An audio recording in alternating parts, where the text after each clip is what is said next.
이 시간 우리에게 주시는 하나님의 말씀은 에베소서 5장 18절, 이사야서 58장 12절. 술 취하지 말라, 이런 방탕한 것이니 오직 성령으로 충만함을 받으라. 내게서 날 자들이 오래 항폐된 곳들을 다시 세울 것이며 너는 역대에 파괴된 기초를 쌓으리니 너를 이끌어 무너진 데를 보수하는 자라 할 것이며 길을 수축하여 거할 곳이 되게 하는 자라 하리라. 오늘은 성령의 능력을 더내는 나라는 제목으로 말씀을 나누도록 하겠습니다. 한국 교회에 닥쳐진 현실, 한마디로 표현하면 어떻게 이렇게까지 되어버렸지? 이 표현이 적절하다고 볼 수 있겠습니다. 한 이단 집단이 기존 작은 교회에 이렇게 접근합니다. 예배 드려주겠다, 전도해 주겠다, 헌금도 내겠다, 함께하자. 이들의 의도는요, M&A입니다. 합병과 인수를 목적으로 양의 탈을 쓰고 접근하는 것입니다. 안타깝게도 기존 교회에 목회자가 넘어간 분이 있다고 해요. 이 이단 집단은 이것 한두 가지를 가지고 대대적으로 공부하고 있습니다. 합병과 인수는 두 개 이상의 기업이 합치거나 한 기업이 다른 기업을 인수하는 것을 의미합니다. 교회가 이단 집단들에게 공개적으로 농락당하고 있는 상황입니다. 저에게도 이단 집단에서 이런 전화가 왔습니다. 우리 현실이에요. 이외에 다음 세대가 감싸고 있습니다. 예배 참석하는 교인들의 숫자는 많이 줄어들고 있습니다. 우리 통합적에서는 300만을 외쳤던 때가 그제 같은데 지금 220만으로 줄어들었습니다. 교회의 변질, 타락의 소식은 여기저기서 여전히 들리고 있습니다. 무엇보다 탈종교화 현상이 심화되어서 교회를 떠나는 성도들이 많아지고 있습니다. 하나님도 필요 없다, 다른 신도 필요 없다, 이런 사상, 이런 사고방식입니다. 이런 상황 앞에 우리 장로의 통합종회에서는 2025년 주제를 성령의 능력으로 부흥하는 교회로 정하였습니다. 시대의 상황과 환경에 딱 맞는 주제라 할 수 있습니다. 지금에 추락하는 이 상황을 사람의 힘으로는 극복할 수 없기 때문입니다. 오직 성령의 능력으로만 이 상황을 극복할 수 있습니다. 에스겔서 37장에서는요, 하나님께서 에스겔을 데리고 골짜기로 갔습니다. 그 골짜기에 가니까 수많은 뼈들이 널브러져 있어요. 이 골짜기는요, 절망과 죽음을 상징합니다. 그곳에 뼈들이 말라 있습니다. 이스라엘 백성들의 영적인 상태를 단적으로 드러내는 것이라 볼 수 있어요. 영적으로 죽어 있는 상태, 회복이 불가능한 상태를 의미합니다. 이들에게서 기대와 소망은 없습니다. 백성들은 포로 상태에서 하나님과의 관계가 멀어졌습니다. 생명력을 찾아볼 수가 없습니다. 그런데 하나님께서는 그 뼈 같은 그 상태, 마른 뼈, 그 상태에 있는 이스라엘 백성에게 어떻게 하시냐면요, 생명이 살아나고 회복될 수 있다, 이렇게 선포하신 것입니다. 그리고 에스겔에게 그것을 보여줘요. 에스겔서 37장 7절에서 10절까지입니다. 이에 내가 명령을 따라 대언하니 대언할 때에 소리가 나고 움직이며 이 뼈 저 뼈가 들어맞아 뼈들이 서로 연결되더라. 내가 또 보니 그 뼈에 힘줄이 생기고 살이 오르며 그 위에 가죽이 덮이나 그 속에 생기는 없더라. 또 내게 이르시되 인자야, 너는 생기를 향하여 대언하라. 생기에게 대언하여 이르기를 주 여호와께서 이같이 말씀하시기를 생기야, 사방에서부터 와서 이 죽음을 당한 자에게서 붙어서 살아나게 하라 하셨다 하라. 이에 내가 그 명령대로 대언하였더니 생기가 그들에게 들어가매 그들이 곧 살아나서 일어나 서는데 극히 큰 군대더라. 우리가 에스겔서 이 부분을 읽으면요, 이게 이해가 되지 않을 거예요. 어떻게 이것이 가능한가 이것입니다. 실제로 이것이 가능해요. 하나님께는 모든 것이 가능합니다. 여기서 뼈들은요, 영적인 비유입니다. 영적으로 죽어서 무기력한 상태, 소망이 없는 상태, 회복 불가능한 상태를 의미합니다. 근데 하나님께서는 이 상태에서 생명력을 불어넣을 수 있다는 것입니다. 살아나게 하고 생명력을 불어넣어서 어디까지 가냐니까요, 10절 마지막에 보니까요, 곧 살아나서 일어나서는데 극히 큰 군대더라 이렇게 했습니다. 그리스도인이 신앙이 약하고 무기력한 상태의 모습이에요. 정말 그리스도인이 맞나 이렇게 여겨질 수가 있습니다. 근데 성령께서 역사하시면요, 이 사람이 회개하고 회심하고 돌아와서 진정한 그리스도인으로 거듭납니다. 그리고 그리스도의 군대가 됩니다. 우리 시야에서는 불가능해 보여요. 보세요. 지금 우리가 직면하고 있는 현실 가운데서 우리 성도님들이 이런 변화가 일어날 수 있을 거라고 생각하십니까? 네. 아멘. 좋습니다. 인간적으로 볼 때는 소망이 없을 거예요. 신앙의 연수가 몇 년인데 아직까지 이 상태, 변하지 않고 아직 세상 마인드에 젖어 있고 세상에 포로되어 있고 성품은 변화되지 않고 그리스도의 향기는 나타나지 않고 이렇게 표현할 수 있어요. 소망이 있겠어요? 그런데 성령께서 역사하시면 그 사람이, 소망 없는 그 사람이 변화될 수 있다는 것입니다. 진정한 그리스도인으로 변화될 수 있다는 것입니다. 이 놀라운 일은 사람이 할 수 없습니다. 우리는 그저 절망할 뿐이에요. 근데 하나님께서 하십니다. 성령 하나님만이 할 수 있습니다. 하나님의 특별한 은혜가 임하면 가능하다는 것입니다. 한국교회도 생명력을 잃어버린 마른 뼈와 같은 상태가 아닐까요? 세상의 포로가 되어버린 상태, 세상의 사상, 세상의 가치체계의 포로가 되어서 회복 불가능한 상태로 치닫고 있지 않을까요? 조금만 들여다보면은 이런 상태임을 확인할 수 있습니다. 너무나 무기력해서 세상에 치이고 이단에 치이고 또 교회 내부에서는 연약함이 노출되고 자중질환 가운데 있지 않습니까? 이것이 우리의 모습일 수가 있어요. 이 상황에서 부흥을 꿈꿀 수 있는가? 우리가 말하는 부흥은 그저 숫자가 늘어나는 것을 의미하지 않습니다. 우리는 숫자가 늘어나는 부흥을 이미 경험했어요. 그런데 그것이 허상임을 알고 있습니다. 숫자가 늘어나는데 그 결과가 어떻게 되느냐 이것입니다. 우리가 말하는 부흥은 영적인 회복, 영적인 겸비를 의미합니다. 한 사람이 건강한 그리스도의 제자, 건강한 일꾼으로 세워지는 것을 의미합니다. 영적으로 생산, 재생산, 배가가 지속적으로 일어나는 것을 의미합니다. 성숙한 그리스도인이 많아지는 것을 의미합니다. 교회의 본질을 회복하고 교회가 세워진 목적대로 그 기능을 발휘하는 것을 의미합니다. 그런데요, 우리는 교회와 연결되어 있습니다. 나는 교회의 지체입니다. 교회와 나는 하나라는 것입니다. 내가 살아나고 세워져야 부흥이 일어날 수 있다. 교회의 부흥을 기대할 수 있다는 것입니다. 내가 살아나고 세워지지 않는데 교회의 부흥을 기대할 수 있다? 없습니다.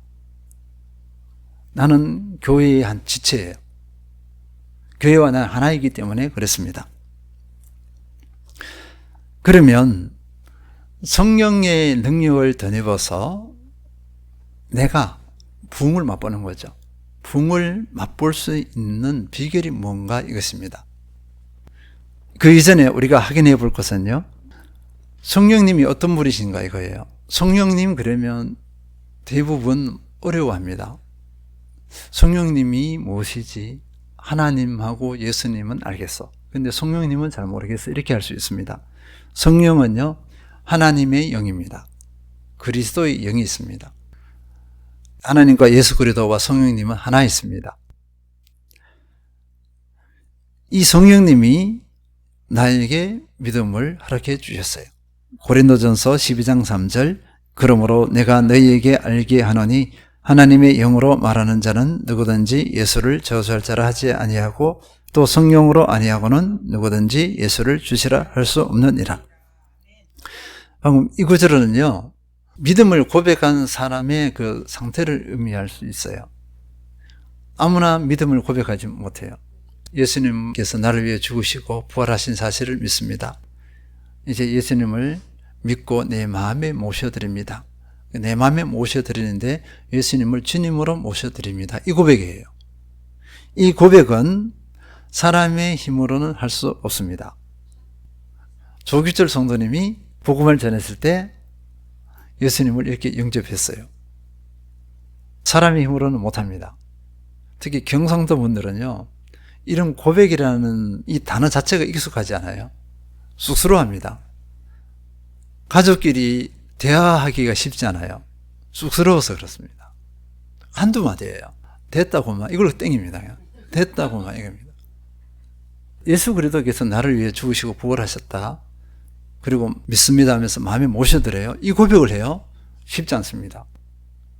성령님의 은혜로 그렇게 할 수 있었던 것입니다. 그리고 성령님은 나의 도움이 되십니다. 요한복음 14장 26절 보혜사 곧 아버지께서 내 이름으로 보내실 성령 그가 너희에게 모든 것을 가르치고 내가 너희에게 말한 모든 것을 생각나게 하리라. 성령님께서는요, 예수님께서 우리에게 가르쳤던 모든 것들 또 말씀을 깨닫게 하고 또 생각나게 하십니다. 성령께서 깨닫게 하지 않으시면 우리 말씀을 한 구절도 이해하지 못하고 받아들일 수가 없어요. 말씀이 어렵습니다. 근데 깨달아요. 더 어려운 게 뭔지 아세요? 말씀을 믿음으로 받아들이는 것이 어렵습니다. 근데 성령님의 은혜가 있으면 그 말씀이 믿어지고 꿀송이보다 달다 하면서 쏙쏙 받아들여요. 그 사람의 영적인 양식이 되어버립니다. 성령께서 그렇게 하십니다. 요한복음 14장 17절 그는 진리의 영이라 세상은 능히 그를 받지 못하나니 이는 그를 보지도 못하고 알지도 못함이라. 그러나 너희는 그를 아나니 그는 너희와 함께 거하시며 또 너희 속에 계시겠음이라. 성령님을 진리의 영이라고 했습니다. 성령님이 진리인데요, 세상은 진리가 아니에요. 어둠입니다. 세상은 성령님을 받지 못하고 성령님을 깨닫지 못해요. 세상은요, 성령님을 누리지 못합니다. 오직 하나님께 택함받은 그 백성만이 성령님을 받을 수 있고 누릴 수가 있습니다. 성령님과 함께 할 수 있습니다. 성령님은 이런 특성을 가지고 있어요. 종합하면요, 성령님께서는 나를 형성해 가십니다. 그리고 나를 세우시고 나를 이루어 가세요. 내가 하는 게 아니에요. 내가 나를 세우는 게 아닙니다. 성령님께서 나를 세우시고 내 삶을 이루어 가십니다. 날마다 새로움을 덧입는다 할 때 성령의 은혜가 아니면 우리는 새로움을 덧입지 못해요. 매일 똑같고 반복되고 지루하고 이런 삶입니다. 근데 성령님의 은혜가 덧입혀지면 1시간 전과 지금이 달라요. 오늘이 다르고 내일이 다릅니다. 정말 살만하다. 야, 정말 놀랍네. 새롭네. 이런 은혜를 덧입어요. 이것이 성령님의 은혜를 덧입은 자의 모습입니다. 우리는 이런 성령의 은혜를, 능력을 온전히 누려야 합니다. 그러면 이 성령의 능력을 덧입는 비결은요, 에베소서 5장 18절 술 취하지 말라 이런 방탕한 것이니 오직 성령으로 충만함을 받으라. 오늘은 이 성령 충만에 대해서 다 나눌 수는 없습니다. 얼마나 폭이 넓은지 몰라요. 근데 간단히 하면요, 먼저 술 취하지 말라 했습니다. 술 취함과 성령 충만을 대비했습니다. 술 취할 때의 그 상황을 보시기 바랍니다. 술 취한 상태는요, 술의 지배를 받아요. 자기는 없습니다. 술 힘에 의해서 자기가 움직여요. 술을 비유했습니다. 그렇다면 이 술이 어떤 것을 의미할까요? 더 폭넓겠죠? 세상을 의미합니다. 세상에 취하는 것, 세상의 사고방식에 취하고 세상의 사상에 취하고 세상의 가치관에 취하는 것을 의미합니다. 그렇게 되어지면 그 삶이 방탕하다 이렇게 합니다. 방탕하다는 것이 우리가 술 마시고 흥청망청 이것이 아니라 세상에 사로잡혀서 세상에 취했을 때, 세상 것을 쫓을 때 그것을 방탕하다 이렇게 성경은 말하고 있습니다. 허랑방탕하다는 것은요, 우리의 시간을 하나님과 함께 해야 되고 성령님과 함께 하면서 성령의 능력을 덧입어야 되는데 그 모든 것을 잃어버린 거예요. 아무 의미 없고 아무 가치 없는 삶이 되어버립니다. 그래서 술 취하지 말라, 세상에 취하지 말라 이렇게 합니다. 성령의 충만을 받으라 이렇게 했어요. 에베소서 5장 16절 세월을 아끼라 때가 가니라. 우리가 사는 이 때가 아껴요. 조금만 방심하면요 사탄 마귀가 우리를 확 물어버리려고 해요. 건신나라 끼어라 했잖아요. 사탄 마귀가 우는 사자같이 두루다니며 삼킬 자를 찾나니 이렇게 했습니다. 우리의 삶을 빼앗겨버려요. 우리의 시간을 빼앗겨버립니다. 에너지를 빼앗겨버려요. 그래서 세월을 아끼라고 했어요. 세월을 아끼는 비결이 뭐죠? 성령 충만입니다. 세월을 잃어버리는 것은 세상에 취하는 것이고 성령의 충만을 받으면 세월을 아끼는 것. 성령 충만할 때 가장 가치 있는 삶을 산다, 의미 있는 삶을 산다 이렇게 볼 수 있습니다. 그러면 성령 충만이 무엇이냐 보면요, 성령 충만, 성령께서 내 안에 가득 찼다는 이런 의미인데요, 성령님께서 나를 온전히 통치하시는 상태를 의미합니다. 성령께서 나를 지배하시고 나를 인도해 가시는 상태, 그것을 성령 충만이라고 합니다. 성령 충만은 복잡한 것이 아닙니다. 성령께서 나를 통치하시면 돼요. 성령께서 나를 인도해 가시면 그것이 나에게서 최고의 삶이 되어집니다. 성령님께 주도권을 내드린다 이렇게 보면 되겠습니다. 자, 우리 많은 사람들이 관계에서 어려움을 겪는데요, 왜 어려움을 겪는지 아세요?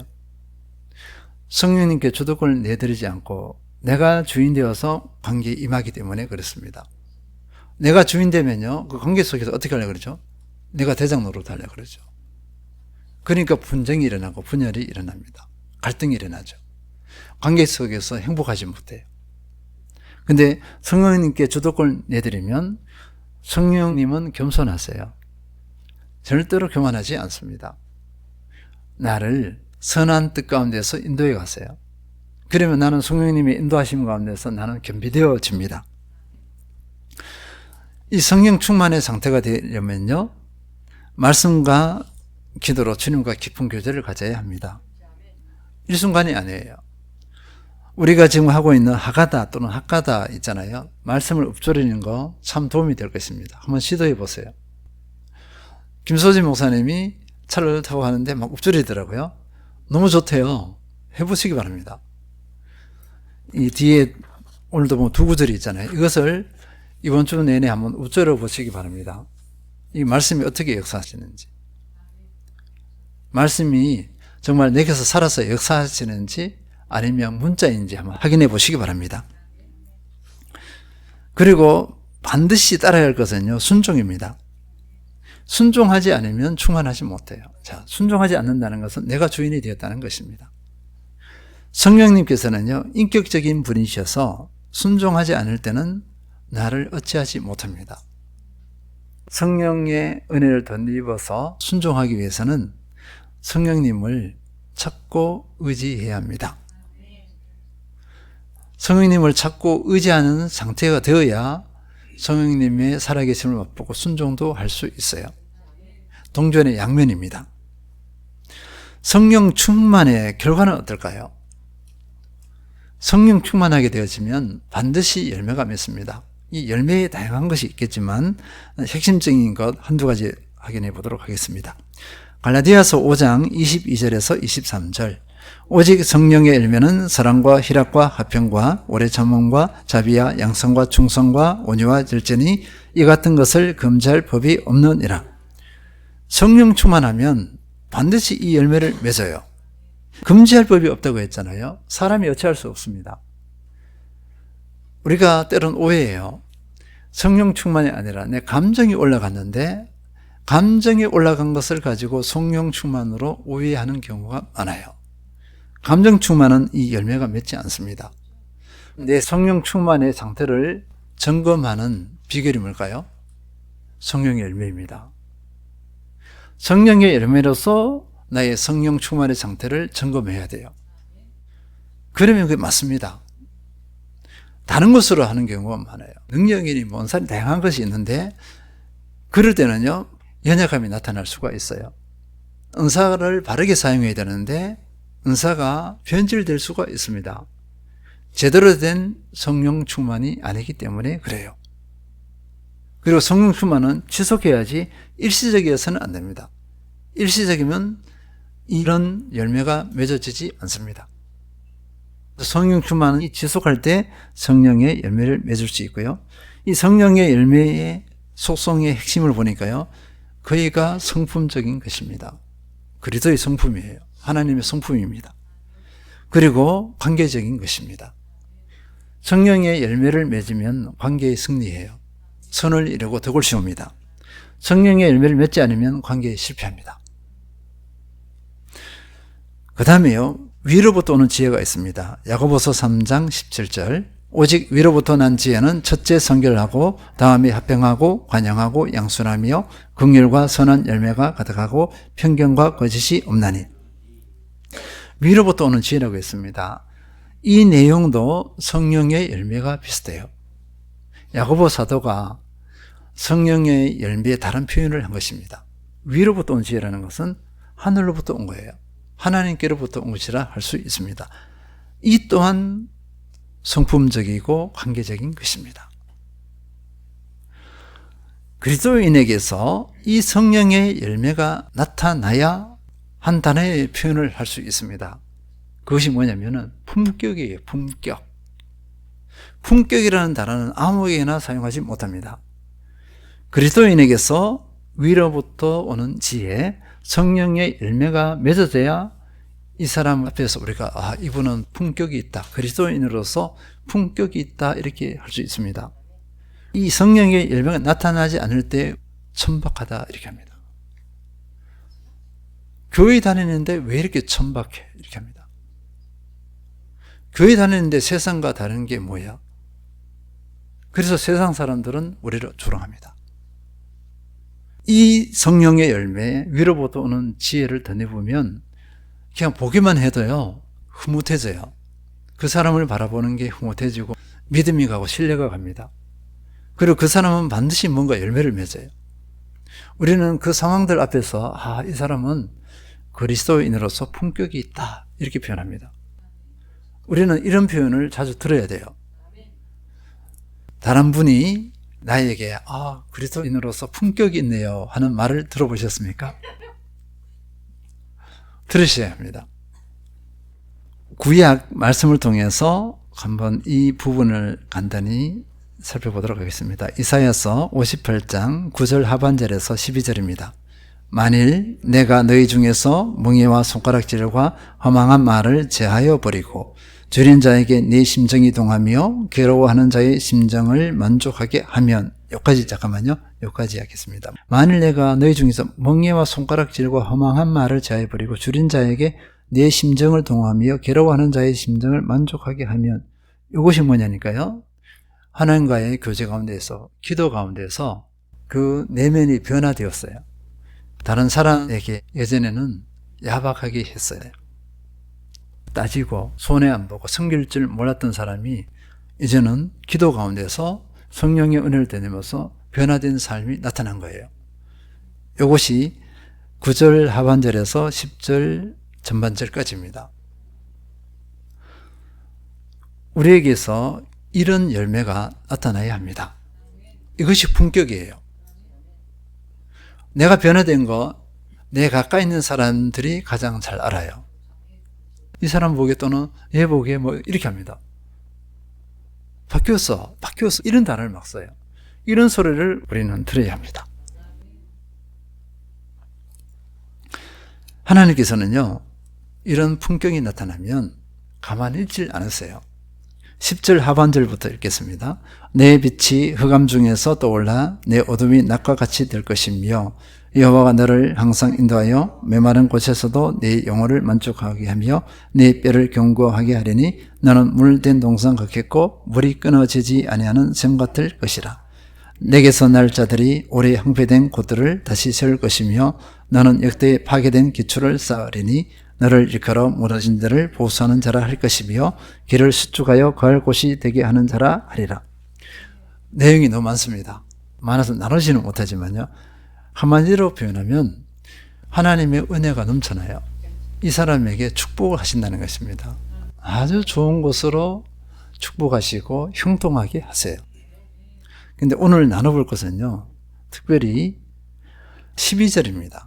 12절을 한번 나눠보면요, 12절 다시 읽겠습니다. 내게서 날 자들이 오래 항폐된 곳들을 다시 세울 것이며 너는 역대에 파괴된 기초를 쌓으리니 너를 일컬어 무너진 데를 보수하는 자라 할 것이며 길을 수축하여 거할 곳이 되게 하는 자라 하리라.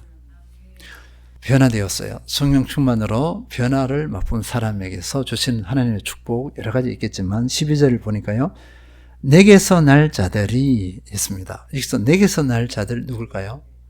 변화를 맛본, 성령 충만으로 성령의 능력을 맛보고서 변화된 삶을 나타내는 사람, 성령의 열매가 나타나는 사람, 그 사람에게서 날 자들. 이 날 자들은요, 우리 육신의 자녀가 될 수가 있어요. 내 육신의 자녀. 두 번째는요, 영적인 자녀예요. 육신의 자녀이든 영적인 자녀이든 이 자녀들이 오래 항폐된 곳들을 다시 세울 것이며 있습니다. 이들이 왜 이것을 할 수 있을까요? 나의 신앙을요, 나의 변화된 그 모습을, 그 성령의 열매를 고스란히 이어봤습니다. 믿음이 계승되기 때문에 그렇습니다. 믿음이 계승되지 않으면 나의 자녀들이 오래 항폐된 곳을 다시 세울 수가 없어요. 무너진 한 세대를 다시 일으키는 그 주역이 될 수 없습니다. 나의 자녀들이 나의 믿음을 개성받아서 오히려 나보다 더 견고해져서 무너진 그 시대를 일으킨다는 것입니다. 얼마나 축복이에요. 반대로 나에게서 품격이 나타나지 않아, 성령 충만하지 않아요. 그러면 나의 무너진 삶이 고스란히 자녀에게 가서 우리 자녀들은요, 아무 쓸모없는 존재가 돼요. 하나님께서 쓸 수가 없습니다. 심각하게 우리가 받아들여야 합니다. 그리고 너는 역대에 파괴된 기초를 쌓으리니 했습니다. 역대 파괴된 기초, 우리 한국교회가 지금 무너지고 있잖아요. 무너지고 있는 이 상황을 다시 쌓아서 다시 재건축한 거나 마찬가지예요. 건축해서 회복시킨다는 것입니다. 나는 이 시대에 무너진 것을 멈추게 하고 다시 건강하게 일어나게 하는 그 주인공이 된다는 것입니다. 성령 충만하여 성령의 열매를 맺는 사람입니다. 내가 하는 것이 아니라 하나님께서 그렇게 하신다는 것입니다. 그리고 길을 수축하여 거할 곳이 되게 하는 자라 하리라. 수축한다는 것은요, 이미 무너진 상태를 의미합니다. 길이 무너졌다. 사람이 다닐 수 없거나 거할 수 없는 상태가 되어졌다. 이 상황에서 성령 충만한 사람은 길을 다시 보수해서 사람이 거할 수 있는 곳으로 만듭니다.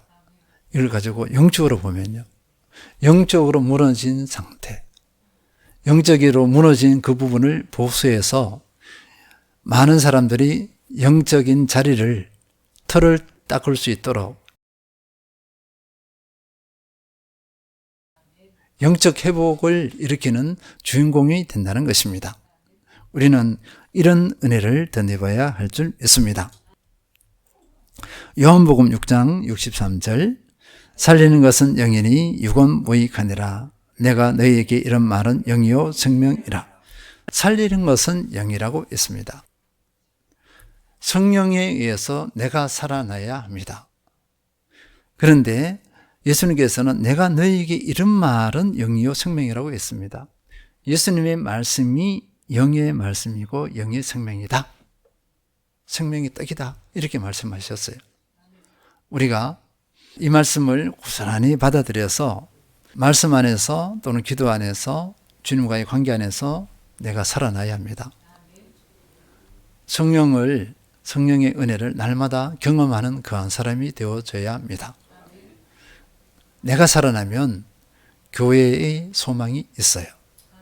내가 살아난다는 것은 내가 부흥하는 것입니다. 내가 부흥하면, 내가 살아나면 교회도 살아나고 교회도 부흥합니다. 날마다 나를 쳐서 복종시키면서 진정한 그리스도의 온전한 도구로 쓰임받는 우리 모든 성도님들 되시길 축원드립니다.